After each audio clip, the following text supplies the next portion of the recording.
I knew I was messing this up. When I was young, I didn't ever forget those vowels and consonants and all that kind of stuff in people's names.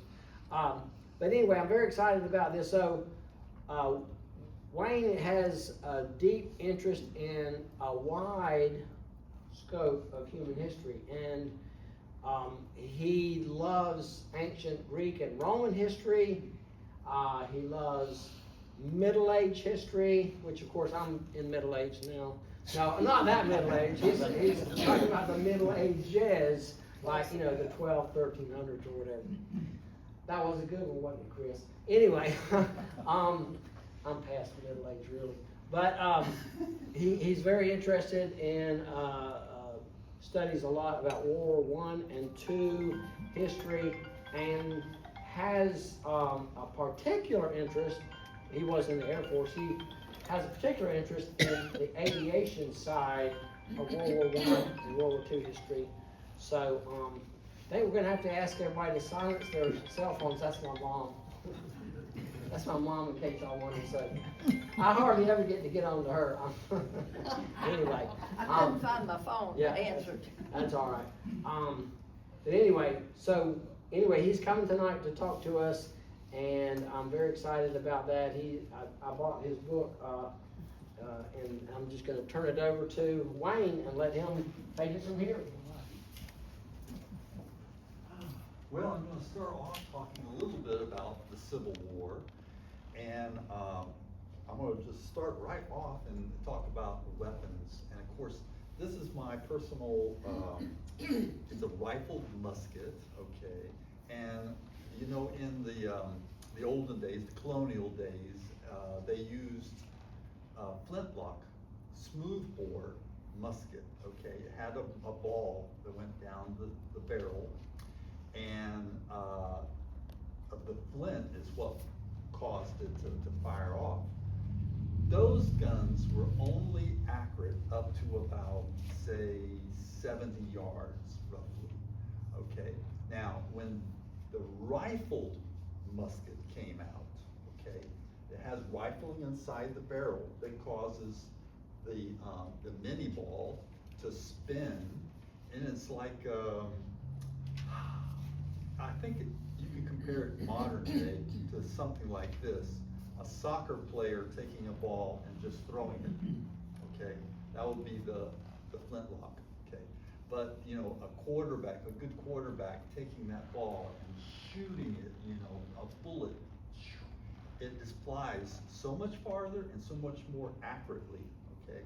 So the same thing, this gun could shoot accurately up to 500 yards.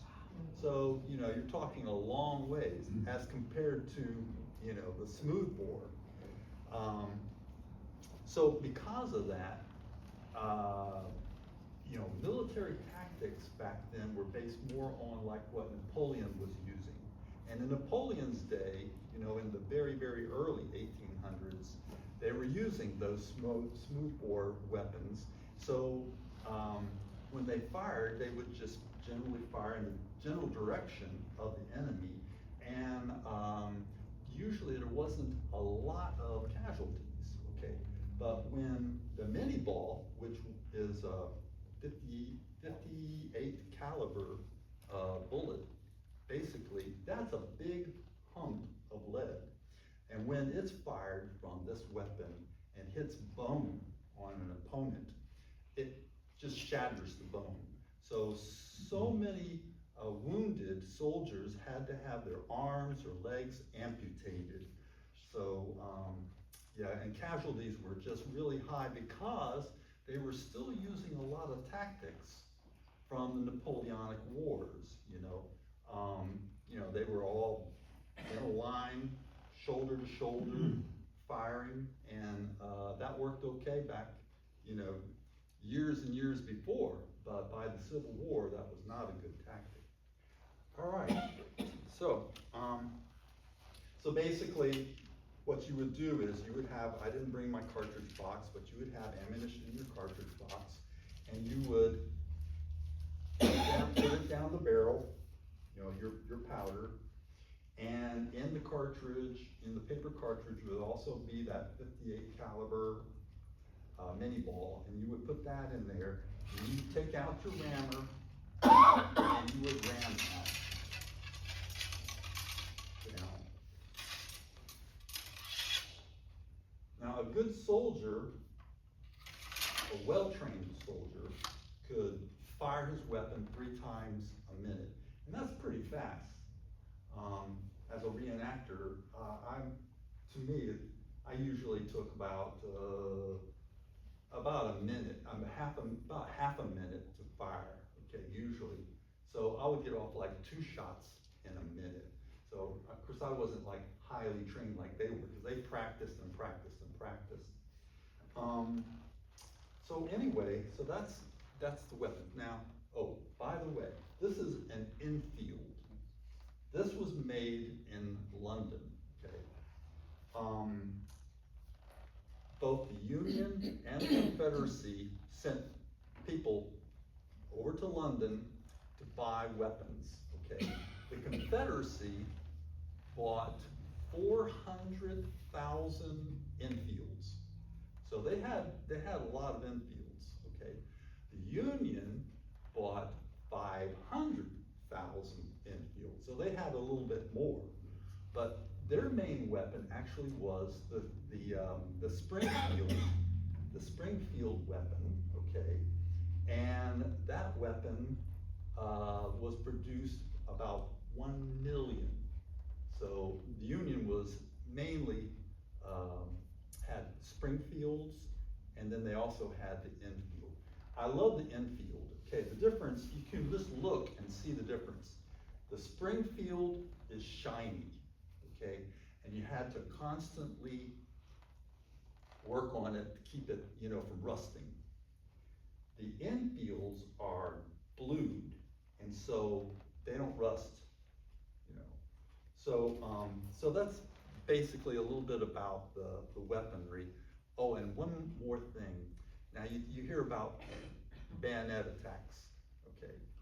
So the bayonet is a fearsome, weapon, okay?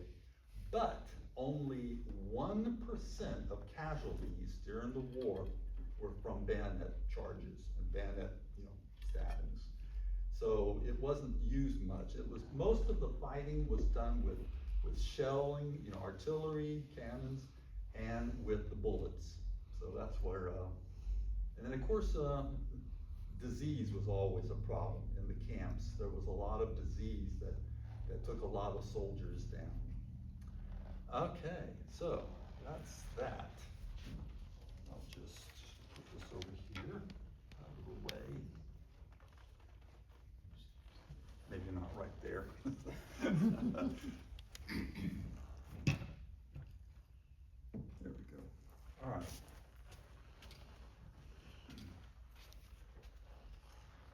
All right, so let's see. Let's talk about the Battle of Natural Bridge.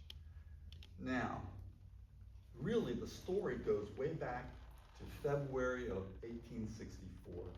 And that's when the Union Army in Jacksonville decided to take the railroad that ran from Jacksonville. In those days, there was a railroad that went from Jacksonville all the way through Tallahassee to Quincy.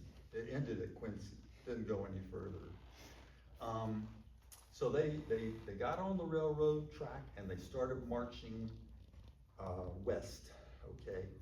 And when they got to a place called Ocean Pond, also known as Olustee, there was a big battle there. The Confederates put up a good force. It was, golly, I think it was like, off the top of my head, 5,000 against 5,000, something like that. It was a big battle. And ultimately, the Union was repulsed. They went back to Jacksonville. So they were hoping to go all the way to Tallahassee and bring Florida back into the Union, but it didn't happen. All right, so now we'll jump forward, okay, to February. That was in February of 1864. Now we're gonna go to February of 1865. The war has not been going well for the Confederacy at that time. And so, a lot of the states were coming into the Union again, but Florida wasn't, okay? Tallahassee was still free, and northern Florida was still Confederate, okay? Down in Key West, okay? At that time, Key West was, believe it or not, the biggest city in Florida. So a lot of cities were small back then, and Key West was the largest. At that time, the Department of, the Division of Florida, the Florida Division, okay, military division was Brigadier General John Newton's responsibility. And sitting down there in Key West, he said, you know, if I could bring, you know, if I could go and capture Tallahassee, I would probably get promoted. And so he had this idea of coming up to Tallahassee. He started from Key West. He took a small force with him up to Fort Myers. Now at Fort Myers, there was a U.S. Army post. And at that particular place, there was the U.S. 2nd Colored Troops. They were located there. So he got all those on transports, and they continued up the coast, Cedar Key, and then finally to St. Mark's. And I guess it was about March 3rd of 1865, they got to St. Mark's. Some of the boats were going to go over to Fort Ward, and they hit sandbars and got stuck. So they went aground, and so that didn't work. So anyway, they went ahead and they took all their troops and they started up from the lighthouse, and they had to go to East River Bridge. Okay, yes, the East River Bridge. There was a detachment of the 5th, the 5th Cavalry. That was the Confederate Cavalry, and that was Lieutenant Colonel Scott's group. So Scott was guarding that bridge, and when the Union got there, they had a big fight, and ultimately the Confederates fell back, okay? And they left one cannon behind. They had one cannon there. And so the Union had 2 cannons, and so now they had 3, because they added the Confederate cannon. The sailors were responsible for taking the cannon up to Newport. They were going to go to Newport and cross there at the bridge. Well, when they got up to Newport, the bridge wasn't there anymore. It had been dismantled, it had been burnt, they weren't able to cross. So now General Newton was, well, what am I gonna do? You know, so he consulted his maps, and he got some help from a local slave that had gotten free, and he discovered that there was this place 8 miles up the river, natural bridge, where he could cross. You know, the water went under the ground, there was room for his troops to get across. So they made a night march, they went up there, and going back to the cadets, okay, I almost forgot to mention anything about them, which is not a good thing, because that's what my main topic is in my book. Anyway, we'll stop here and talk a little bit about the West Florida Seminary, and then I'll pick up again with the battle. So West Florida Seminary was established in 1851. They actually had a building built. It was a white building with some columns out front, and that was in about 1853. So from that time on, there was about 250 students at that, we'll call it a college, but it was really for like 10th graders through 17, 18-year-olds. So, wide range, okay? So at the beginning of the Civil War, there was that 250 students there. But by the time of 1865 rolled around, there was only about, maybe 60. Okay, so attendance had really fallen during the war. It was called the West Florida Seminary officially, okay, but a lot of people, because of the cadets that they had there, they wanted to call the school the Florida Military Institute. And the Florida legislature actually passed a bill that said this was going to be the new name of the school. But guess what? The Governor John Milton, he said, I don't like that idea, and he vetoed it. So officially, it was still the West Florida Seminary, but everybody just called it the Florida Military Institute. Okay. So, let's see now. So I have, I did a lot of research on a lot of the students that were there, a lot of the cadets, and a lot of those ones that were in the battle are in my book. Okay. One particular cadet that was in the battle, Luther Tucker. Now, I knew some of his descendants, and I asked them if they would mind if I put his name in my book. So he is like the second most important character in my book. The first one is fictional. I came up with the name Eugene Murray, and he's my main character, and his best friend is Luther Tucker, and they're roommates at the school.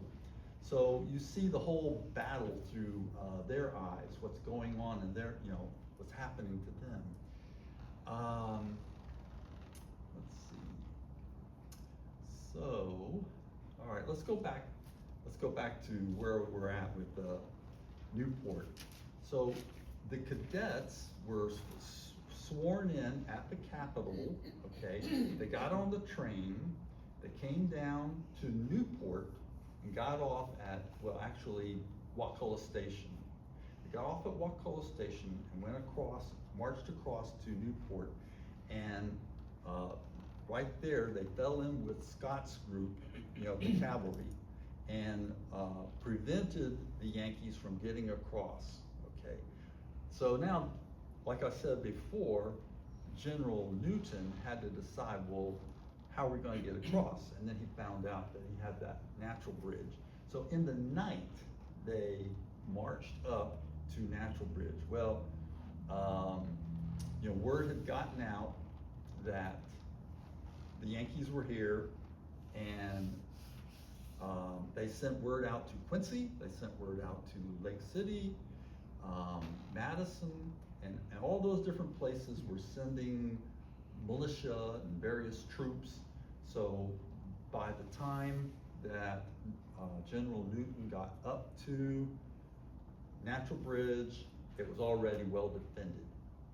And the Confederates had artillery, Kilcrease artillery was there, Milton artillery, there was several groups of artillery there. The Confederates had about 7 or 8 cannon, and the Union just had 3. But the problem with the Union was they were having a hard time getting that cannon up the east side of the river, because there was a lot of overgrowth, and they were dragging these cannons. So the infantry was way ahead of them. So the infantry was having this battle long before the cannons could get there. Well, finally around lunchtime, noon, say, they were able to get the cannons up there, and then they started an artillery battle going back and forth. And after a while, there was, once there was, the Union felt like they had fired enough shells to where they softened up the, you know, the Confederates. Well, a lot of their shot went too high and missed the target. And so when they attacked, there was a lot of resistance, and the defenders had formed kind of a big crescent, and all their firepower was right in that small area where they were trying to get across Natural Bridge. So they were repulsed, and this happened 3 times. They were repulsed 3 times during the day, and finally Newton just decided there's no way we're going to be able to take that position. So he gave the order to retreat, and they retreated back to their ships down at the lighthouse. And so that's pretty much what happened with the battle. Now, the cadets, there were like about 30 Union that were captured, and the cadets were responsible for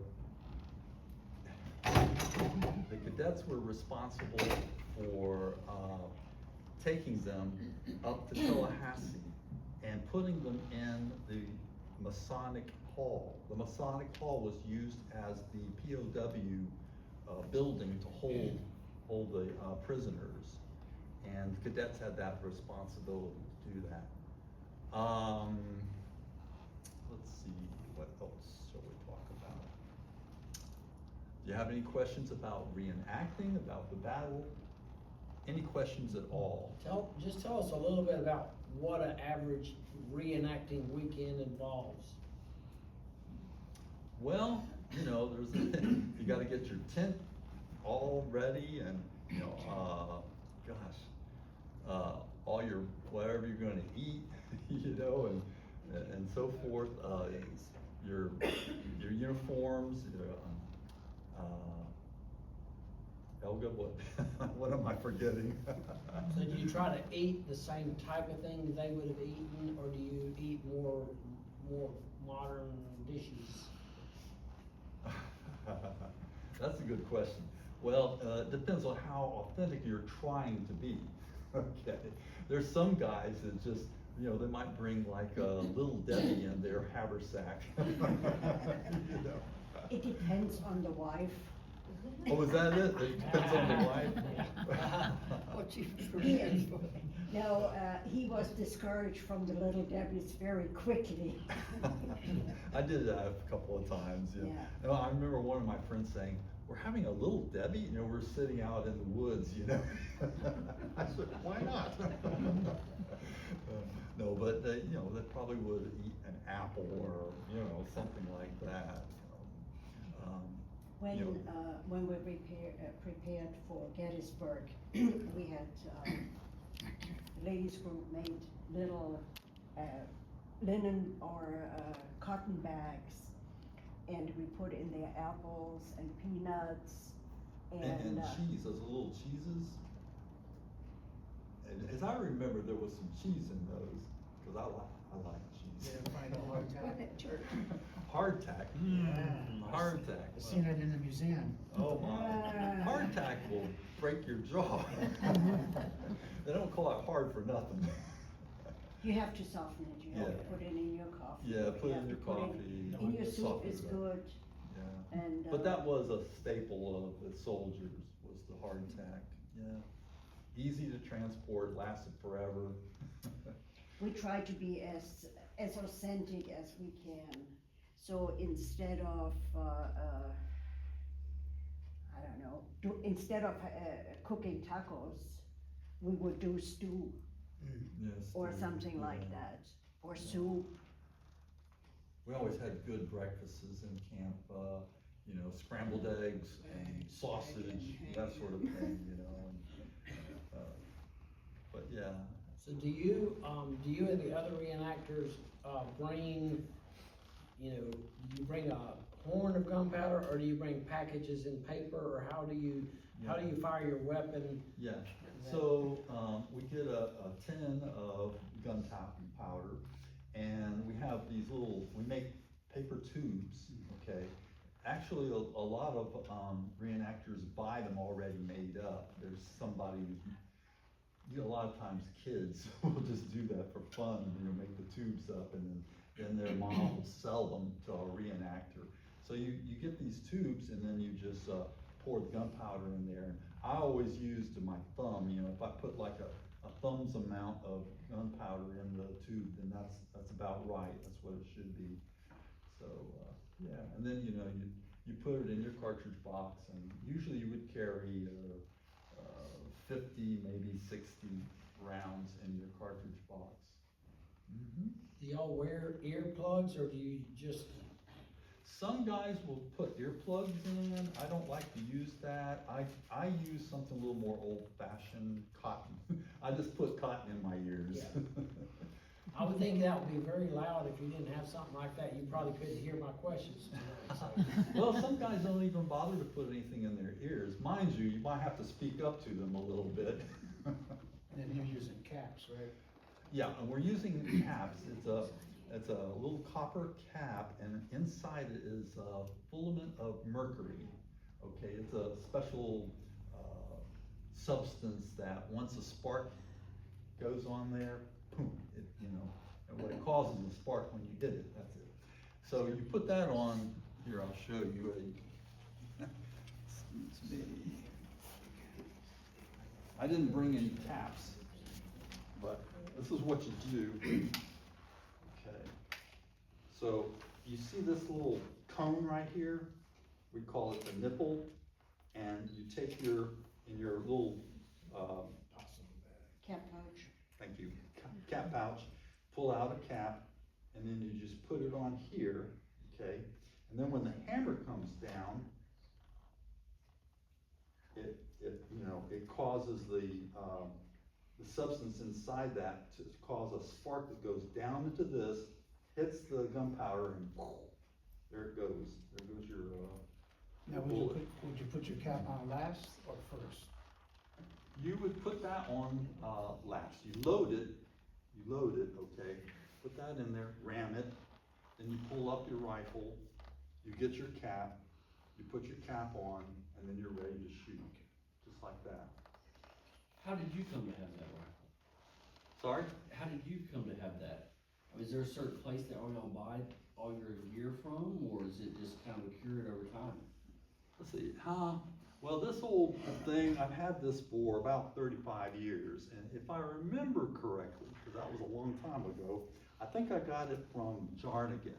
There's various companies that produce like clothes for reenactors, and I also have equipment, and let's see, there's the Quartermaster headquarters. That's a company that has a lot of things like rifles and things that go with it, the accoutrements.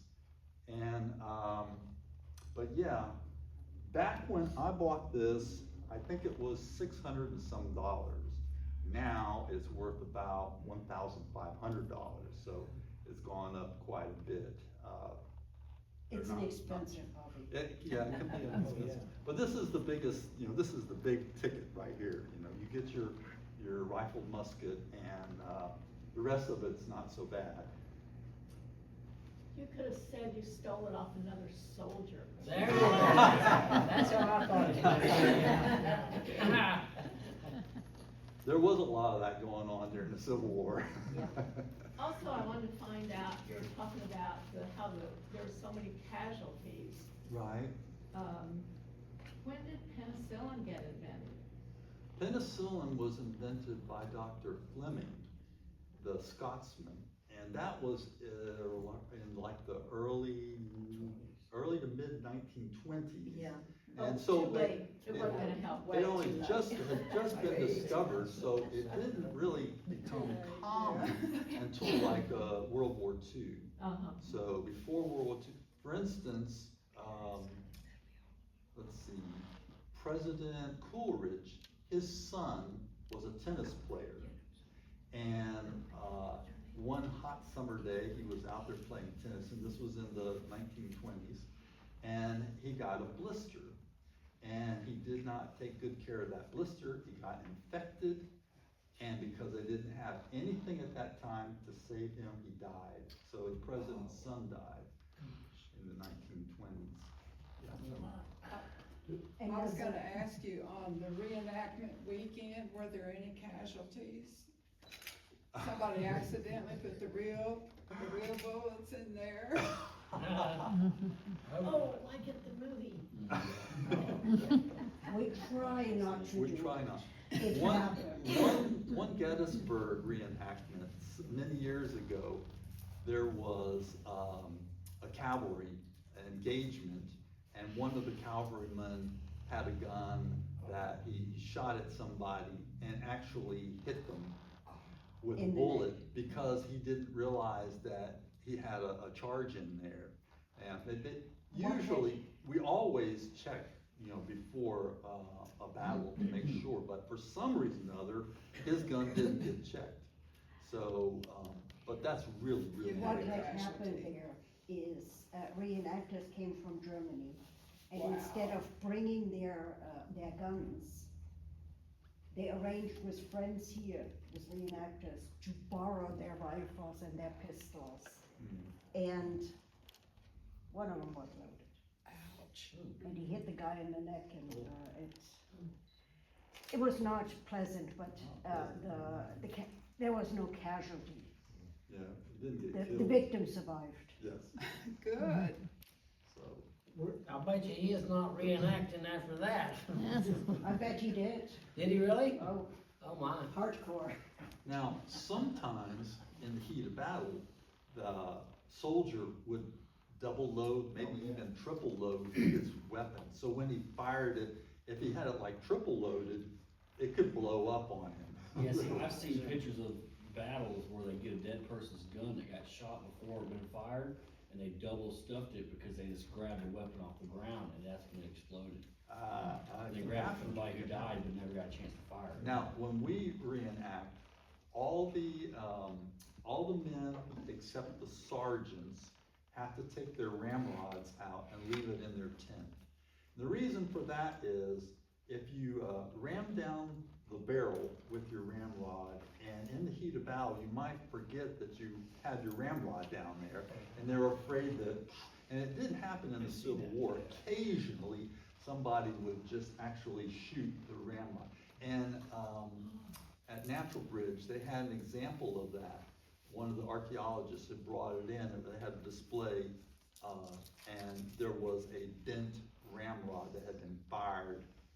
So it did happen, and that's why we always leave our ramrods in our tents. Yeah.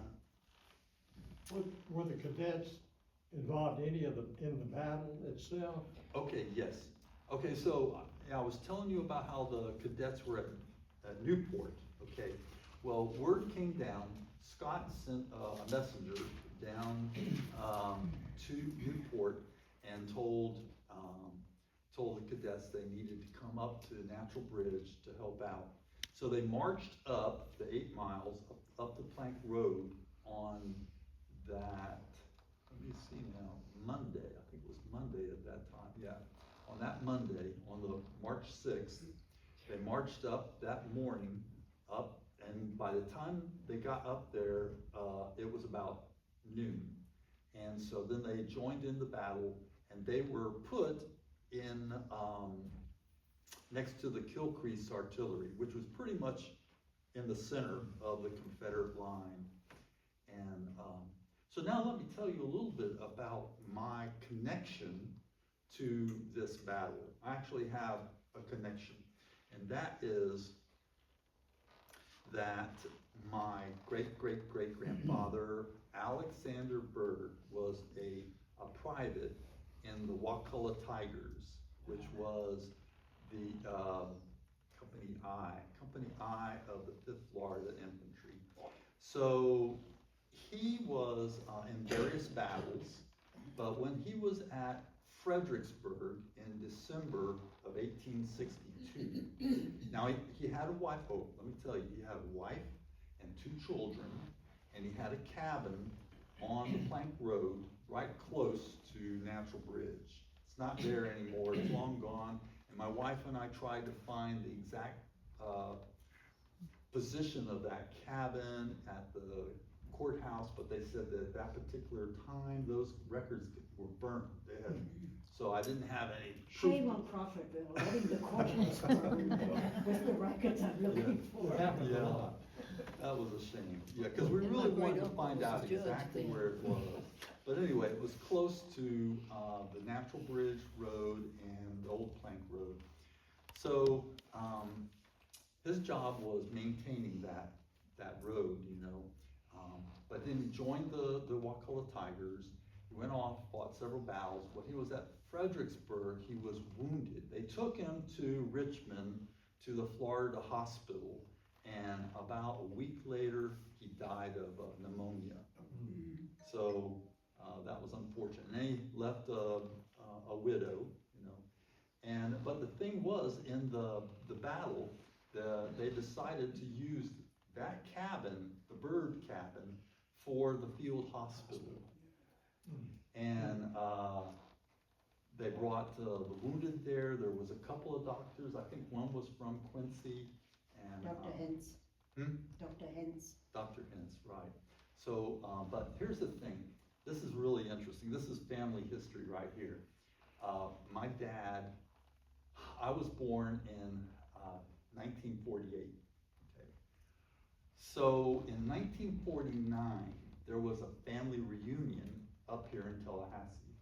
And my dad and mom and the family came up, and my grandparents were here, and they got together with my great aunt Nancy. Now Nancy was a 7-year-old girl on the front porch of the cabin. And this is what she saw. She saw a surgeon cut 3 fingers off of a soldier that had been wounded in the hand. He took the fingers, he went out to the porch, and he threw them out in the yard. Hogs came along and ate the fingers up. Terrible. So that stuck in the little girl's mind, and many years later, she was still alive in 1948, when we had that reunion, and she was able to relate that story to everybody in the family, and then my dad knew that, and he passed that down to me. So, amazing, yeah. Quite a contribution. Yeah. But unfortunately, in 1868, Alexander's wife died. And I think it was probably, you know, she was a widow, times were hard, this was right after the Civil War, and so she passed away, and the 2 children were taken over by an uncle and aunt and raised. So anyway, that's a little bit of my family's history. Do you know if the colored troops, the black troops, do you know if they had any battle experience, or was that their first battle experience when they were part of the Natural Bridge? Okay, good question. Okay, so, you know, there were 2 black regiments, all right? One was the 2nd, okay, and one was the 99th, okay? So, the 2nd was in a battle in Fort Myers. You know, they were at that fort, and what was called back then the cowboy cavalry came and attacked the fort. And they came out of the fort and had a battle right there in front of the fort, and were able to make the cowboy cavalry retreat. So so they had experience, you know. Now the 99th had been used as an engineer regiment until just like recently, we'll say, you know, at that particular time. They were given, you know, weapons and trained in using them. And I think they had the smoothbores, yeah. Only 3 companies of the second USCT had infields. They had some infields. Everybody else in the black regiments were using the smooth bores, so they didn't have the best weapons. And this was unfortunately what happened a lot during the Civil War. The black troops weren't really given the same equipment as the white troops. They weren't even given the same pay. They got a $10 a month is what they made, and with the Confederate, let's see, Army, they had $13 for a private, and like I think $15 or something like that for a corporal, and the sergeant made more, and so forth. So they, you know, they were paid pretty decently for a soldier. Any more questions? And you have to multiply the amounts by 40 to get approximately today's money. Oh, yeah, the dollar was so much stronger back in those days, So certainly. what cost $1 then cost about $40 to $50 today. Yeah. More questions? Anybody? Yes. I'd heard that my grandfathers, great-grandfathers were in that battle, Yes? and I've heard that they were the ones that were like babysitting those boys from the seminary. Have you heard anything about that? They were kind of assigned to them. Well, I will say this, that records show that not a single cadet was injured. Now, in Sue Archer's diary, she went to West Florida Seminary, and she was the sister to Tom Archer. Tom Archer was one of the cadets that was at the battle. But in her book, her diary, she states that a drummer boy was on the train when they were coming down to Newport, and he fell off and was severely injured. But that's the only place, and I did a lot of research and looked in a lot of different places, but that's the only place where that was ever mentioned. So as far as all the official records go, no cadets were injured. And they were told to keep their heads down. And they were told only fire if they're, if the Union is coming in and about to take you, go ahead and defend yourselves. So, they were well taken care of, make sure they didn't get killed. Yeah. And the old men also. And by the way, they marched up to the train station, and at the train station, Captain Johnson, he was in charge, okay? Captain Johnson said, the baby corps, these were the 10, and 11, and 12-year-olds, you can't go, okay? And he got one of the teachers to take them back to the seminary. But one of the kids talked him into it. He said, I can do it, and he talked him into it, and so he allowed him to go. But most of the boys were 14, 15, 16, 17-year-olds that were in that battle, yeah. Kids. I had two great uncles. Their father was clerk of court here in Crawfordville. Uh-huh. And those two boys, about 15, 16 years old, I don't know if they were going to the seminary or if they just went and helped. But according to all the records I find, those two 15, 16-year-old boys went out and helped also. Okay, At so the Battle of Natural Bridge. that's good that you mentioned that, because there were about 25 cadets that got on the train. But before they got on the train, there were some people that showed up, some teenagers that showed up with muskets and asked if they could join in. And there was probably, I heard 6 or 7 of these teenagers that joined. So it could have been, One of them was the son of Governor Milton. He showed up at the. Well, these two that fought in that war, the 15, 16-year-old, in the 1890s they were both judges here in Crawfordville. Oh, And one of very them good. was the judge when the courthouse burned. Ah. These were Now we know who to blame. uncles. We know the story about that burning. My next door neighbor's husband's father our grandfather. Now, a sad story about the end of the war is that Governor Milton was so depressed at the end of the war, that on April 1st, 1865, he went over to his house in Mariana and shot himself. Oh, man. Yeah, committed suicide. Now, the family denies that. Oh, they don't wanna talk about that, but that's true. And speaking of don't wanna talk about things, okay, General Newton, okay, he lost that battle, all right? So what does he do in his battle report? He says, well, actually, I wasn't trying to take Tallahassee.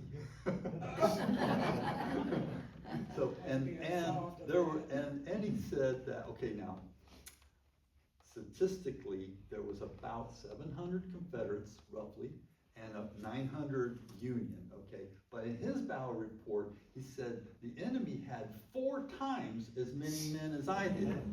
So no wonder I couldn't take it, you know? So, you know, he was giving him some excuses, yeah. So, all right, well. Thank you very much.